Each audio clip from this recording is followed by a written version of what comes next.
Good day. Thank you for joining the media news on BCOS television. I am Belumi Asende. The federal government is talking tough over the spate of xenophobic attacks against Nigerians, calling on the South African authorities to take concrete action over the development. Nigeria's Minister of State for Foreign Affairs, Ambassador Shola Enikonlaye, who spoke during a meeting with South Africa's Minister of International Relations and Cooperation, Ronald Lamola, said there are growing concerns over recurring xenophobic attacks against Nigerians in South Africa. According to him, migration is a fact of history, and anyone who violates the laws of their host nation should be treated in accordance with laid down rules and regulations. Meanwhile, South Africa's Lamola said the country was facing criminality from immigrants, including drug peddling and wire fraud, adding that President Cyril Ramaphosa and the government have been outspoken against any intolerance.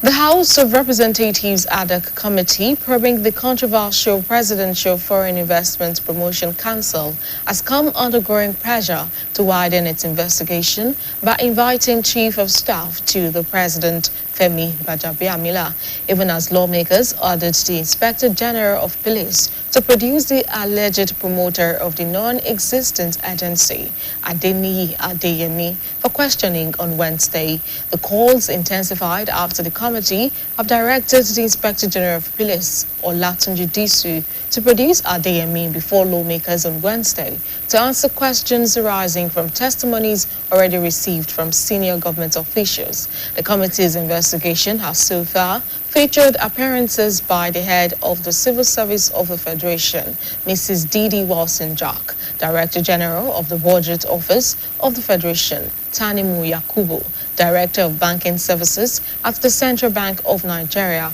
Hamisu Abdullahi, Accountant General of the Federation, Shamsuddin Ogunjimi, and Assistant Commissioner of Police, Bashir Abdullahi, who represented the Inspector General of Police. Adeyemi, who has been in police custody for more than 2 weeks, is expected to appear before the committee following Monday's directive. Another batch of over 1,000 retired primary school teachers and local government staff across the state has benefited from the state government's sustained payment of gratuities and death benefit. The beneficiaries received their entitlements during a ceremony held at the Local Government Staff Pension Board, State Secretariat, Agodi, Ibadan. BCOS correspondent Fedora Afolagboyi now reports. It was a moment of joy and relief for retired primary school teachers and local government staff in Oyo State as the government commenced the payment of outstanding gratuities and death benefits to another batch of retirees. The exercise brought together beneficiaries, government officials, and other stakeholders, reflecting the state's continued commitment to clearing outstanding retirement obligations. The payment follows Governor Seyi Makinde's recent approval of an increase in the gratuity payment fund from 2 billion naira to 3 billion naira, aimed at accelerating the settlement of retirees' entitlements. In his keynote address, the chairman of the Oyo State Local Government Staff Pension Board, Honorable Akim Ige, congratulated the beneficiaries and commended Governor Seyi Makinde for consistently. They contributed their quota to the development of the state, but yet they were denied their benefit at the end of their workforce. But this time around, we have a Daniel who listened to the people of the state. The event featured the symbolic presentation of checks to some beneficiaries, many of whom expressed gratitude to the Oyo State government for fulfilling its commitment to improving the welfare of retirees.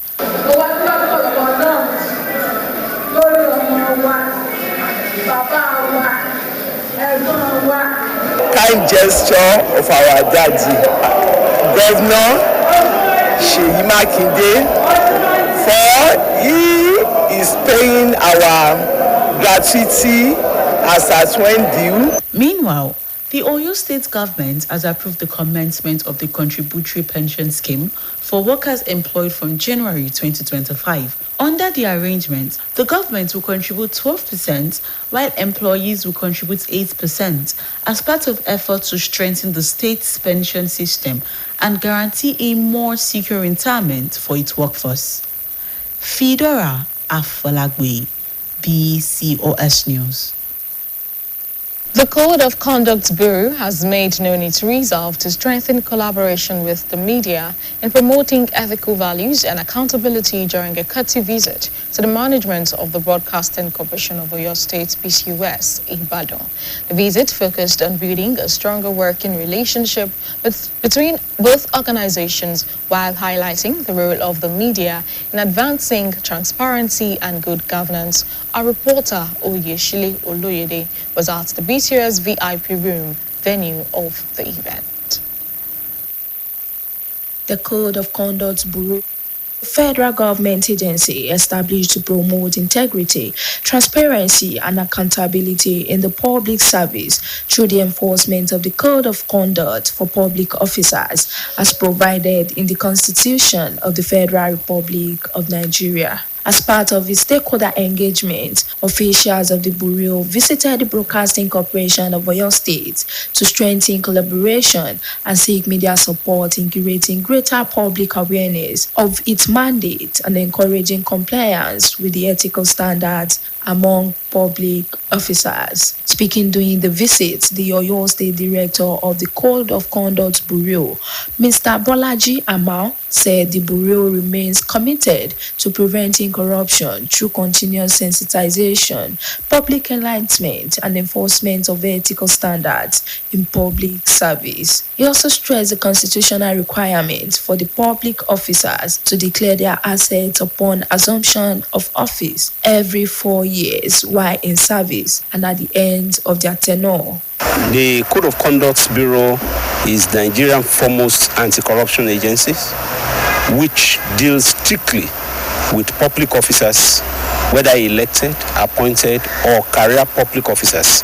We are at the BCOS on a courtesy visit to the corporation to seek for synergy and partnership in actualizing the mandate of the Code of Conduct Bureau. Responding, the General Manager of Broadcasting Corporation of Oyo State, Mrs. Taiwo Adebowale, on behalf of the Executive Chairman, Chief Mrs. Dotun Olaiton, commended the Code of Conduct Bureau for its commitment to promoting integrity and accountability in public service. She assured the delegation of the BCOS readiness to partner with the Bureau through its radio, television, and digital platforms to educate public officers and members of the public on ethical values, transparency, accountability, and compliance with the Code of Conduct for public officers. Anytime you have program for coverage and the likes, we will reduce the cost for you. It is not business as usual again because of high costs, huge cost of NEPA, the running costs. We always partner with them. We always cooperate with them anytime Code of Conduct needs us. The visit ended with an exchange of souvenirs and a group photograph, reaffirming the commitment of both organizations to strengthen collaboration in promoting ethical values, transparency, accountability, and good governance. Oyeshile Oloyede, BCOS News. BCOS TV is now on Niger TV app, and you can watch us from any part of the world. BCOS website is live. Kindly visit www.bcostv.com. You can also watch us on GoTV, channel 134 and channel 113 on Star Times.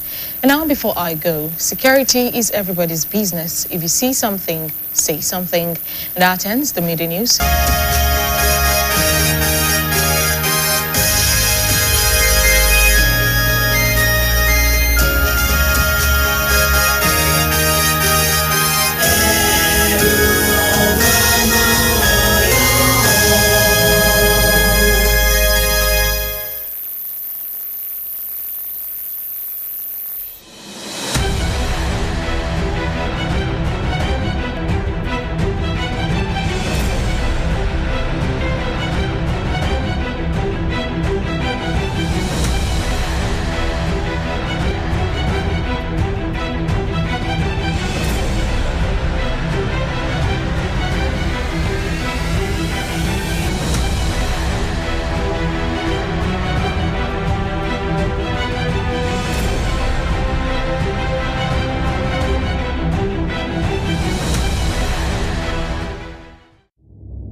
everything just dey go up.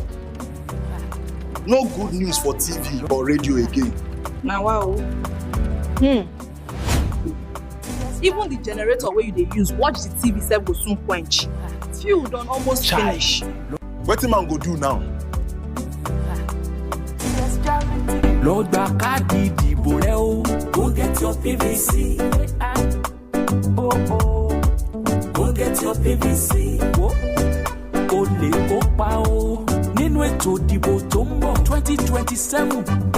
Àwẹ̀ go get your PVC. Iléeṣẹ́ tẹlifíṣọ̀n àti rédíò ìpínlẹ̀ Ọ̀yọ́ BCOS ilé akéde ló ń gbé sí wa létí pé yára lọ gba káàdì ìdìbò rẹ kó tó di pé gbígbà rẹ̀ máa tẹnubodò pàápàá jùlọ kó lè bá kópa nínú àwọn tó máa fìbò sọ̀rọ̀ sókè lọ́dún 2027. Yára lọ gba káàdì ìdìbò rẹ. Àwẹ̀ go get your PVC.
Káàsán mú kí wá kú dédé àsìkò yìí mú kí wá káàbọ̀ sórí ìròyìn ọjọ́ kan rí wa fún tòní. Olúwaṣeun Akínọ̀ṣun ní orúkọ mi. Ìjọba àpapọ̀ ti sọ̀rọ̀ líle nípa àwọn ìkọlù ìdẹ́yẹsí sí àwọn ọmọ orílẹ̀-èdè yìí tó ń gbé ní orílẹ̀-èdè South Africa tó sì ń ké sí àwọn aláṣẹ ilẹ̀ náà láti gbé ìgbésẹ̀ tó lágbára lórí ọ̀rọ̀ yìí. Mínísítà kejì fọ́rọ̀ ilẹ̀ òkèèrè Ambassador Ṣọlá Ẹnìkan Ọláyé tó sọ̀rọ̀ yìí níbi ìpàdé pẹ̀lú mínísítà fún ìbáṣepọ̀ tó sọ̀rọ̀ yìí níbi ìpàdé tó ṣe pẹ̀lú mínísítà tó wà fún ìbáṣepọ̀ àti ìfọwọ́sowọ́pọ̀ ilẹ̀ òkèèrè lórílẹ̀‐èdè South Africa Ronald Lamula. Ó sọ wípé àwọn èèyàn sì ń fi ẹ̀dùn ọkàn wọn hàn lórí ìkọlù ìdẹ́yẹsí sí àwọn ọmọ orílẹ̀‐èdè yìí ní South Africa. Gẹ́gẹ́ bó ṣe wí, ìrìn àjò láti orílẹ̀‐èdè kan sí orílẹ̀‐èdè mìíràn kò ṣẹ̀ṣẹ̀ bẹ̀rẹ̀ àti pé ẹni tó bá tàpá sí òfin orílẹ̀‐èdè tó ń gbà wọ́n lálejò ní kí wọ́n ṣèdájọ́ rẹ̀ níbàámu pẹ̀lú òfin àti ìlànà tó yẹ. Ẹ̀wẹ̀, Lamuna sọ wípé orílẹ̀-èdè South Africa kò rojú sí ìwà ọ̀daràn látọ̀dọ̀ àwọn àjèjì nínú èyí tá a ti rí títa ògùn olóró tí kò bófin mu, jìbìtì lórí ẹ̀rọ ayélujára. Láfikún pé ààrẹ Cyril Ramaphosa ti sọ̀rọ̀ ní gbangba tako ìwà ìkórìíra àti àìní ìfaradà náà. Ìgbìmọ̀ tẹ̀kótó ti ilé aṣojú-ṣòfin ilẹ̀ yìí gbé kalẹ̀ láti ṣe ìwádìí àjọ kan tó ń rí sí àjọṣepọ̀ okòwò nílẹ̀ yìí pẹ̀lú ilẹ̀ òkèèrè ni àwọn tọ́rọ̀ kàn ti ké sí láti fi kún akitiyan wọn nípa iṣẹ́ ìwádìí tí wọ́n ń ṣe nípa ríránṣẹ́ pé olórí àwọn òṣìṣẹ́ ààrẹ Fẹ́mi Gbàjàbíàmílà pẹ̀lú bí àwọn aṣòfin ṣe ń pàṣẹ fún ọ̀gá àgbà ọlọ́pàá pátápátá nílẹ̀ yìí láti ṣàwárí ẹni tó ní àjọ tí ìjọba ní àwọn ọmọ kankan nípa rẹ̀ yìí, Adéníyì Adéyẹmí, láti wá wí tẹnu rẹ̀ ní iwájú ìgbìmọ̀ ọ̀hún lọ́la. Ìgbìmọ̀ yìí ti ránṣẹ́ pé olórí àwọn òṣìṣẹ́ ìjọba àpapọ̀ arábìnrin Didi Watson Jack, alákòóso àgbà fún ọ́fíìsì tó ń rí sí ètò ìṣúná nílẹ̀ yìí Tàmínú Yakubu, olùdarí ẹ̀ka tó ń rí sọ̀rọ̀ ilé ìfowópamọ́ ní báńkì àpapọ̀ ilẹ̀ wa CBN Hamisu Abdullahi, olùṣirò owó àgbà nílẹ̀ yìí Samsudeen Ogunjimi àti igbákejì ọ̀gá ọlọ́pàá nílẹ̀ yìí Bashir Abdullahi tó ṣojú fún ọ̀gá àgbà ọlọ́pàá Adéyẹmí ló ti wà ní àkàtà àwọn ọlọ́pàá láti bí ọ̀sẹ̀ méjì díẹ̀ sẹ́yìn, tí ìrètí sì wà wípé yóò farahàn níwájú ìgbìmọ̀ yìí nítorí àṣẹ tí wọ́n pa fún wọn lọ́jọ́ Ajé. Iṣẹ́ àwọn òṣìṣẹ́ fẹ̀yìntì mìíràn tó ti fẹ̀yìntì ní ilé ẹ̀kọ́ alákọ̀ọ́bẹ̀rẹ̀ àti ti ìjọba ìbílẹ̀ jákèjádò ìpínlẹ̀ Ọ̀yọ́ tí wọ́n lé ní ẹgbẹ̀rún kan ló ti jàǹfààní ọwọ́ rẹ̀ ìfẹ̀yìntì owó ìfẹ̀yìntì àti àwọn àjẹmọ́nú mìíràn fún àwọn tó ti jáde láyé èyí tí ìjọba ìpínlẹ̀ yìí san. Àwọn tó jàǹfààní ọwọ́ rẹ̀ yìí ló gba owó náà níbi ètò ọ̀hún tí wọ́n ṣe lọ́fíìsì àjọ tó ń rí sí ọ̀rọ̀ àwọn òṣìṣẹ́fẹ̀yìntì ti ìjọba ìbílẹ̀ tó wà nínú ọgbà sẹkítẹ́rìàtì nílùú Ìbàdàn. Akọ̀ròyìn iléeṣẹ́ wa BCOS Fìdórà Afọlágboyè báwọn péjú síbi ètò ọ̀hún. Ìròyìn tó kù nìyí lẹ́nu Gbénga Olókèdè. Ohun ayọ̀ ló jẹ́ àti nǹkan ìdẹ̀rùn fáwọn olùkọ́ ilé ẹ̀kọ́ alákọ̀ọ́bẹ̀rẹ̀ tí wọ́n fẹ̀yìntì àti àwọn òṣìṣẹ́ ìjọba ìbílẹ̀ ní ìpínlẹ̀ yìí bí ìjọba ṣe bẹ̀rẹ̀ sísan owó àjẹmọ́nú àwọn òṣìṣẹ́ fẹ̀yìntì àti àjẹmọ́nú fáwọn tí ó ti dolóògbé. Níbi ètò náà láti rí àwọn tó jàǹfààní owó ìfẹ̀yìntì náà, àwọn lọ́gàlọ́gà lẹ́nu iṣẹ́ ọba àti àwọn tọ́rọ̀ náà gbèrú, èyí tó ń ṣe àfihàn èròǹgbà ìjọba láti san gbogbo àsansílẹ̀ owó ìfẹ̀yìntì èyí tó wà nípìnlẹ̀ yìí. Owó tí wọ́n san yìí ló wáyé lẹ́yìn tí gómìnà Ṣèyí Mákindé fọwọ́ sí àfikún owó tí ìjọba ń san fáwọn òṣìṣẹ́ fẹ̀yìntì láti bílíọ̀nù 2 náírà sí bílíọ̀nù 3 náírà, tí àfojúsùn rẹ̀ sì jẹ́ láti san àwọn owó tí wọ́n jẹ àwọn òṣìṣẹ́ fẹ̀yìntì sílẹ̀. Inú ọ̀rọ̀ rẹ̀, alága àjọ tó ń rí sí ọ̀rọ̀ àwọn òṣìṣẹ́ fẹ̀yìntì ìjọba ìbílẹ̀ ní ìpínlẹ̀ Ọ̀yọ́ Ọ̀rẹ́bù Akeem Ige kí àwọn èèyàn náà kú oríire tó sì gbósùbà fún gómìnà Ṣèyí Mákindé fún bí ó ṣe mú ìlérí rẹ̀ ṣẹ fáwọn òṣìṣẹ́ fẹ̀yìntì láti ìgbà tó ti dé ọ́fíìsì lọ́dún 2019. Bákan náà ló ṣàlàyé pé owó náà yóò tún kan àwọn tó ti fẹ̀yìntì kó tó di pé gómìnà dé ipò àṣẹ, tó sì fi ìrètí hàn pé ojú inú yìí kò ní jẹ́ kí ìjọba tí yóò gba àkóso bá gbèsè owó ìfẹ̀yìntì nílẹ̀. Ó ti pẹ́ tí ìjọba ti ń ṣe irú ètò yìí, oṣooṣù là ń ṣe. Eléyìí tún jẹ́ èyí tá à ń ṣe fóṣù yìí, tá à ń san owó fún àwọn owó fẹ̀yìntì fún àwọn tó ṣiṣẹ́ fẹ̀yìntì nípínlẹ̀ Ọ̀yọ́ ní ìjọba ìbílẹ̀ àti nílé ẹ̀kọ́ alákọ̀ọ́bẹ̀rẹ̀. So owó yìí wọ́n ti dáwó wọn ni, ẹ̀tọ́ wọn ni, tí wọ́n ti iṣẹ́ tán ti ṣe ni. Wọ́n fẹ́ kéèyàn fẹ́ tó ẹ̀ lẹ́tọ̀ọ́ dùn. So náà ti bẹ̀rẹ̀ sí san owó yìí láti gbàtà ti dé, náà ti ń ṣe dáadáa tó di pé bí bá ṣe ń sọ bílíọ̀nù 3 náírà ni wọ́n fọwọ́ sí pé ká tún san ká pín fún àwọn ìṣẹ́fẹ̀yìntì. Inú ọ̀rọ̀ tiẹ̀, akọ̀wé àgbà fún àjọ tó ń rí sí ọ̀rọ̀ àwọn ìṣẹ́fẹ̀yìntì níjọba ìbílẹ̀ ní ìpínlẹ̀ yìí Tẹ́ḿpìlánà Olúfẹ́mi Akínwálé àti olórí àwọn ọmọ ẹgbẹ́ òṣèlú tó pọ̀ jù nílé aṣòfin ìpínlẹ̀ Ọ̀yọ́ Ọ̀rẹ́bù Sanjọ́ Adédoyin kí àwọn tó jàǹfààní owó ìfẹ̀yìntì náà kú oríire, tí wọ́n sì ti sọ lójú ẹ̀ pé ọwọ́jà owó tíjọba ń san fún àwọn ìṣẹ́fẹ̀yìntì yìí ni yóò dé àwọn ẹkùn ìdìbò yòókù kó lè rọrùn fún gbogbo wọn. Wọ́n wá rọ àwọn ìṣẹ́fẹ̀yìntì láti lo owó yìí fún àwọn nǹkan tó yẹ, kí wọ́n sì máa ṣọ́ra fún àwọn oníjìbìtì tó lè jẹ́ gbájúẹ̀ lọ́wọ́ àwọn òṣìṣẹ́ fẹ̀yìntì náà. Àǹfààní sí àwọn èèyàn ṣe ń jẹ wọ́n ń gba ìfẹ̀yìntì wọn ni, ilé tó jẹ́ pé tí a bá rò pé ebi iṣẹ́ wọn tí wọ́n ṣe ni wọ́n ń gbà pé kò sí nǹkan tó jẹ́ tuntun bẹ́ẹ̀, ṣùgbọ́n jẹ́ tuntun torí pé a ti ní ìjọba tí ó ti jẹ́ pé àwọn òṣìṣẹ́ ṣiṣẹ́ báyìí tí wọn ò dẹ̀ san owó ìfún wọn, àti pé ní gbogbo Nàìjíríà ní ìpínlẹ̀ Ọ̀yọ́ nìkan ni irú ilé tí ń wáyé. Níbi ètò náà ni wọ́n ti gbé sọ̀wédowó fáwọn tó jàǹfààní owó ọ̀hún. Ọ̀pọ̀ wọn ni wọ́n fọkàn ìmoore wọn hàn síjọba ìpínlẹ̀ Ọ̀yọ́ fún mímú àgbéga bá ètò ìdẹ̀rùn àwọn ìṣẹ́fẹ̀yìntì. owó tí wọ́n sọ̀rọ̀ náà lórí ọmọ wa, bàbá wa, ẹ̀gbọ́n wa.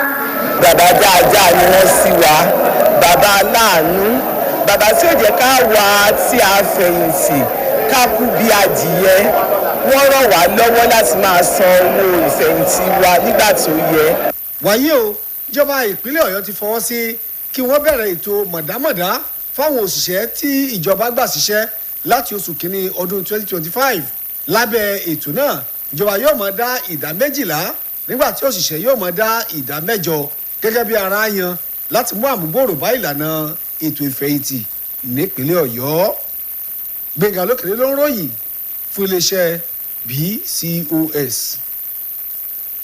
Àjọ tó ń rí sí ìhùwàsí àwọn òṣìṣẹ́ ọba nílẹ̀ yìí ti tẹnumọ́ ìpinnu wọn láti ní ìbáṣepọ̀ pẹ̀lú àwọn iléeṣẹ́ ìròyìn láti máa ṣe ìgbélárugẹ ìwà rere ní àwùjọ àti níní àkóyawọ́.